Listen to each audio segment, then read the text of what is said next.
My name is Rosina. I'm a banker, I'm a biker, an event planner. I let one out. Salsa dancer. Let's go again, don't worry. This is salsarozie.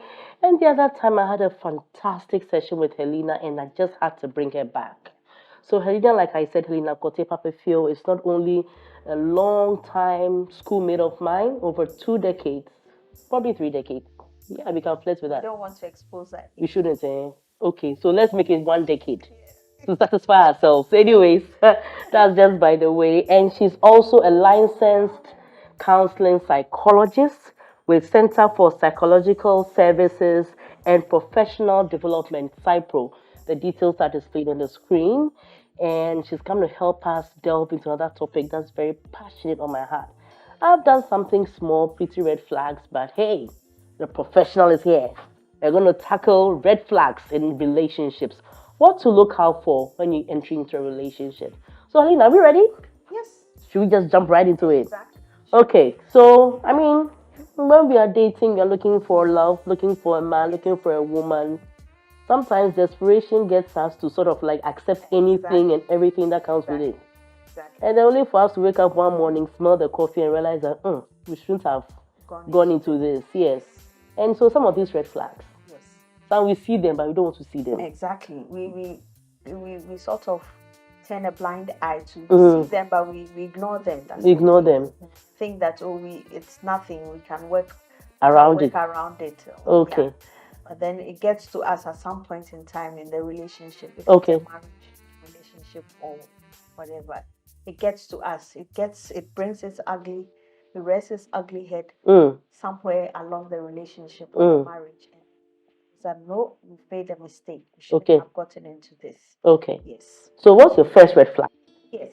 So the first red flag is, I would say, is the lack of communication or misunderstandings. Usually, when you realize that you and your partner, you are always having arguments, then I think it's something that you should pay attention to, and it should ring a bell.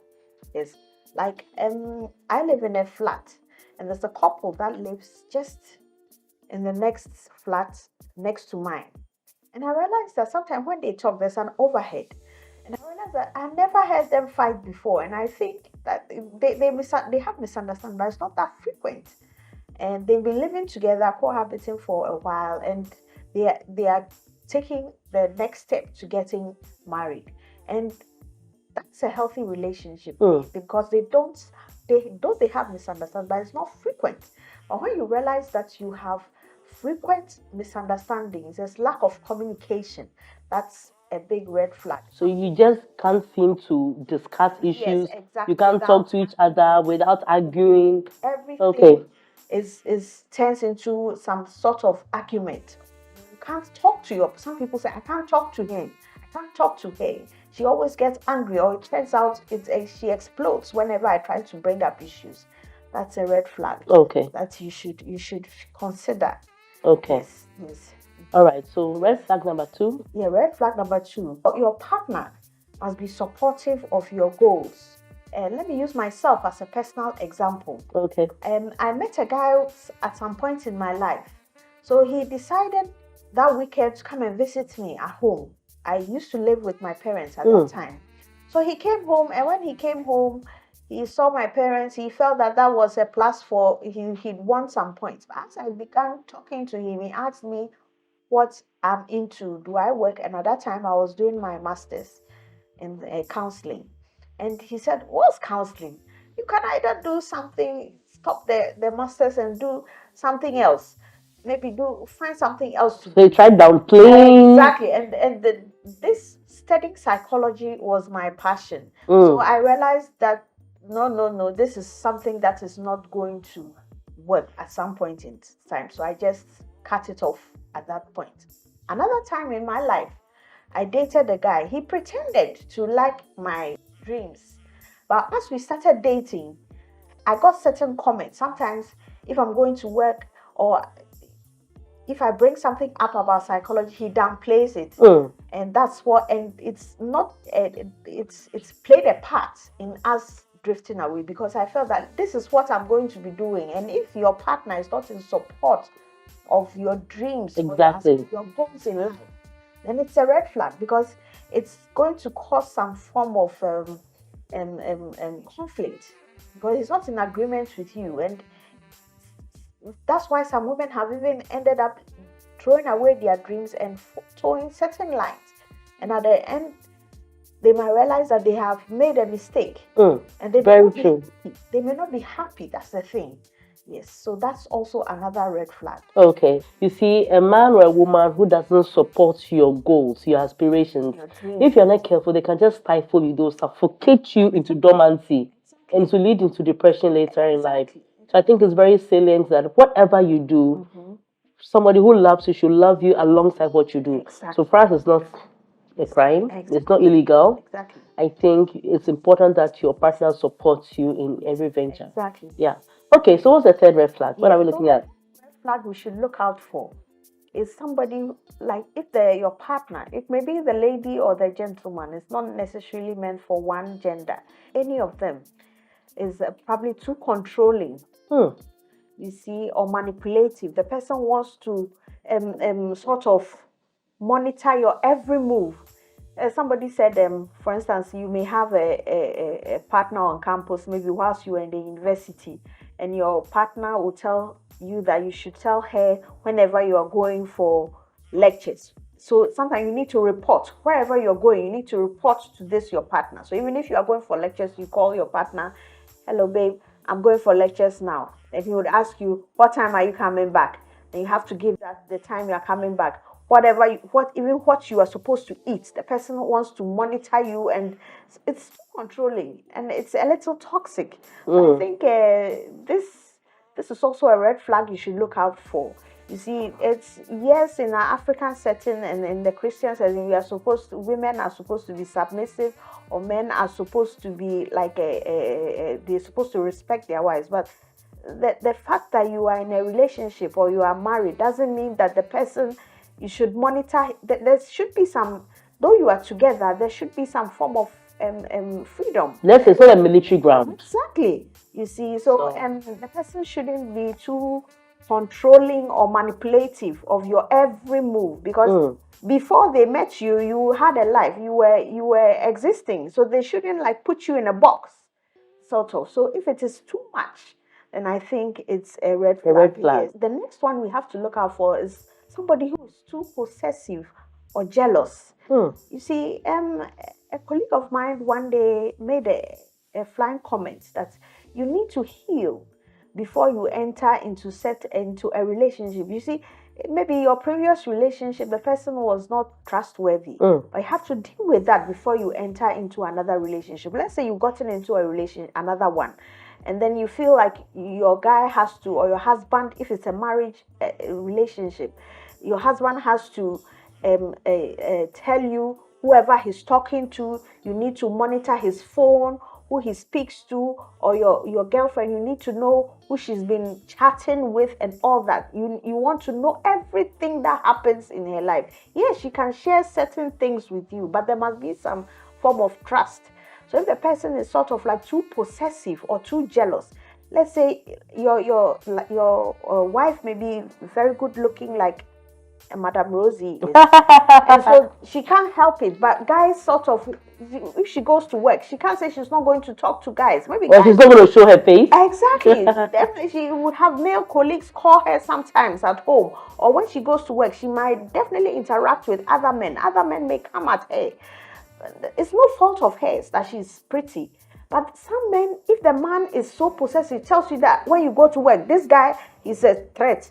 I don't want you talking to him when you go to work. Even there are cases where the men, even like if they are in a relationship, not yet married, a man may put a camera in the woman's, a CCTV camera in the woman's house, and be monitored. There's a case like that.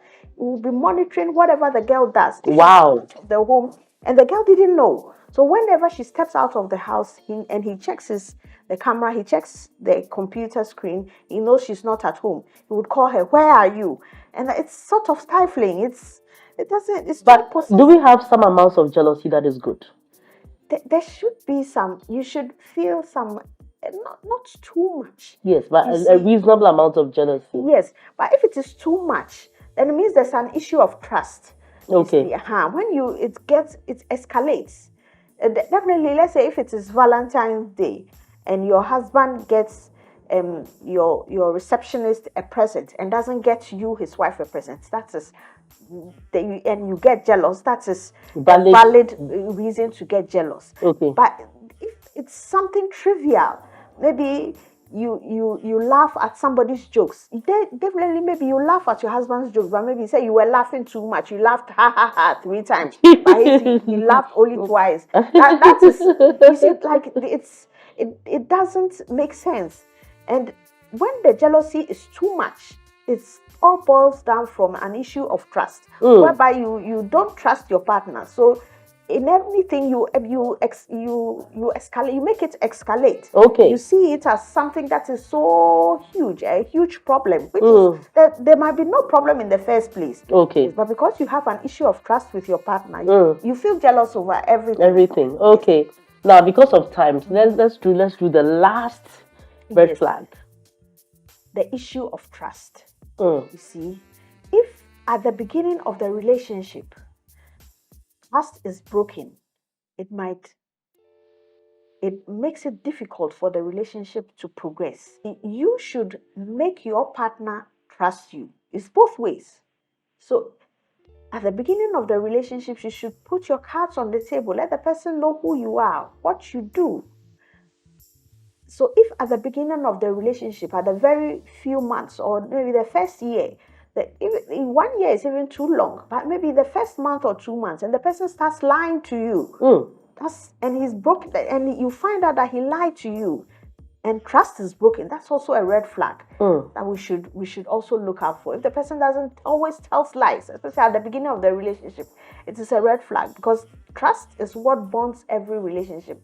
So if you are with somebody, I had a friend who told me she has a problem with her partner and she can't trust the partner, and I asked her, why are you with him? Because it won't work.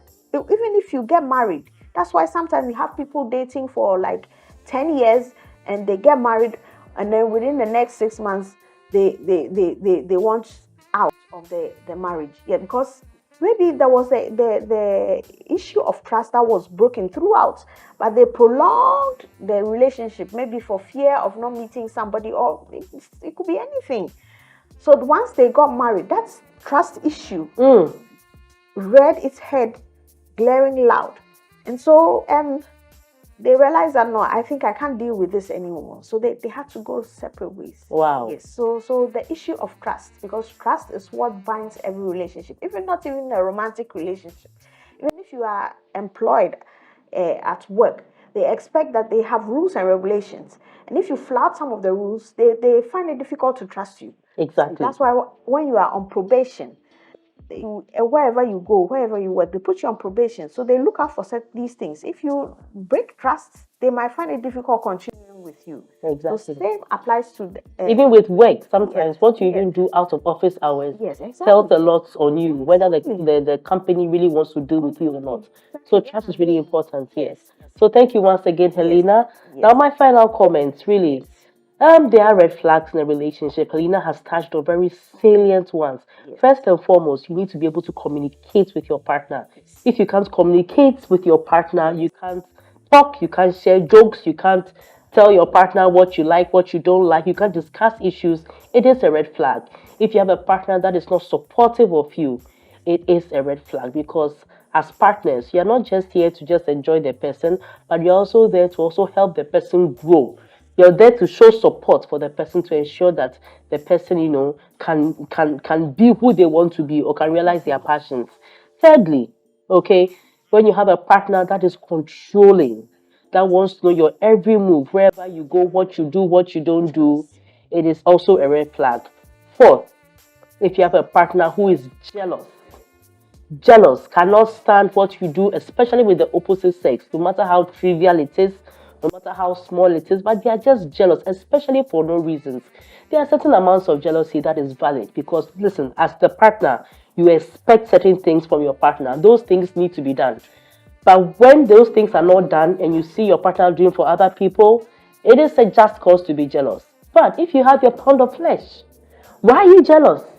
That person was a human being, was a person with their own personality before they met you. And last but not least, trust. We can't hit that word enough.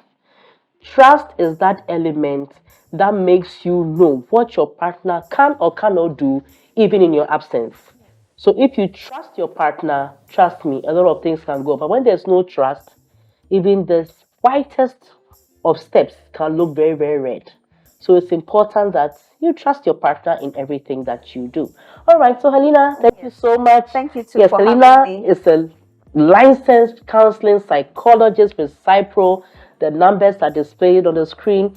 Get in touch with her if you have anything on psychology. Trust me, she's the best.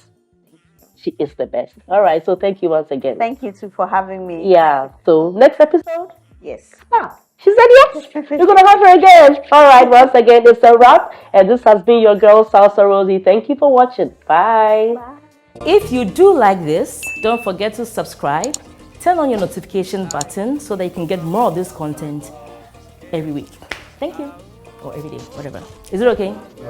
Okay. Salsa Rosie.